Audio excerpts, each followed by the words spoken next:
السلام علیکم ورحمۃ اللہ وبرکاتہ. دا ټیم کې یو ریاض الجنه کې راغلو او خصوصي دعاګویو زمونږه مادر علمي ثانیه دوبند جامعه کوړه خټک باندې چې کومه دماکه شوې ده چې کوم پکې شهیدان شول حافظ حامد الحق شیخ حامد الحق سے الله تبارک وتعالی دې د هغې مغفرت نصیب کړو، شهادت دې الله تعالی قبول کړي. نور کوم مرګري پکې زخمیان شهیدان شوي الله دې شهادت قبول کړي، کوم زخمیان وي الله تبارک وتعالی دې ورته صحت ورکړي.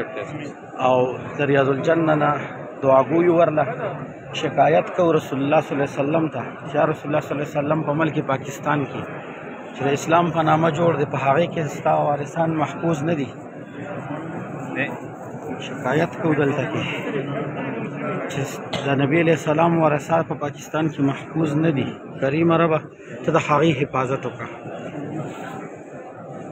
نن یوازې دا لومبۍ دغه نه ده، د دې نه مخکې هم د دوی والد محترم شیخ سمیع الحق صاحب هغه هم ډېر په بېدردۍ سره شهید شو.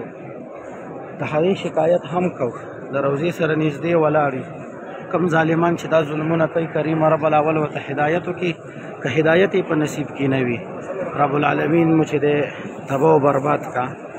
الله تبارک وتعالی دې د دې ملک پاکستان نه تاسو ورک کړي چې کوم د دین اسلام دشمنان یې، کوم چې زمونږ د علماء کرامو د دین اسلام دشمنان یې، الله تبارک وتعالی مو د ملک پاکستان نه ورک کا. او کریم رب دې چې دی زمونږ د مساجدو د مدارسو د مراکزو حفاظت وکړي کی. الله رب ذوالجلال دې زمونږ په ملک پاکستان کې امن راوستلی کی. کریم رب دې باقی خیر را پیښ کی. الله رب ذوالجلال دې زمونږ ملګری زمونږ خوږ مشر حافظ سلمان الحق صاحب دې ته د زړه صبر ورکړي.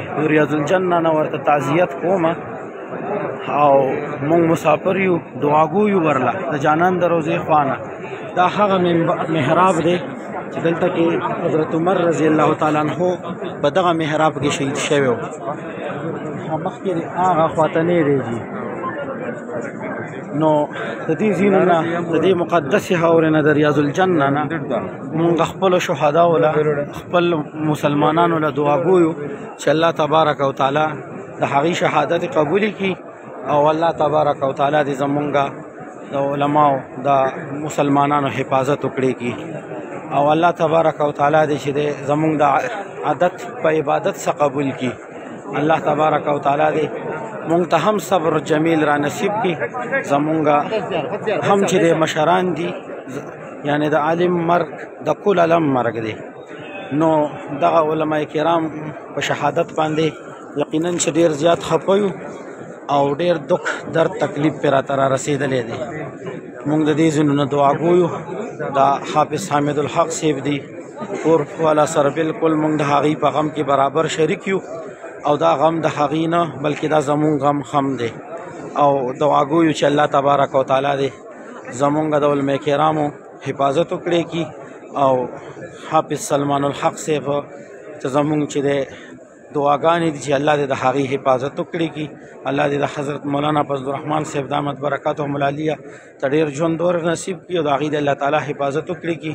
او الله دې وکړي چې زمونږ مشر مولانا فضل الرحمن صاحب برفور چې دی نو دغه وکړي او زمونږ د امن دپاره غږ اوچت کړي کی. والسلام.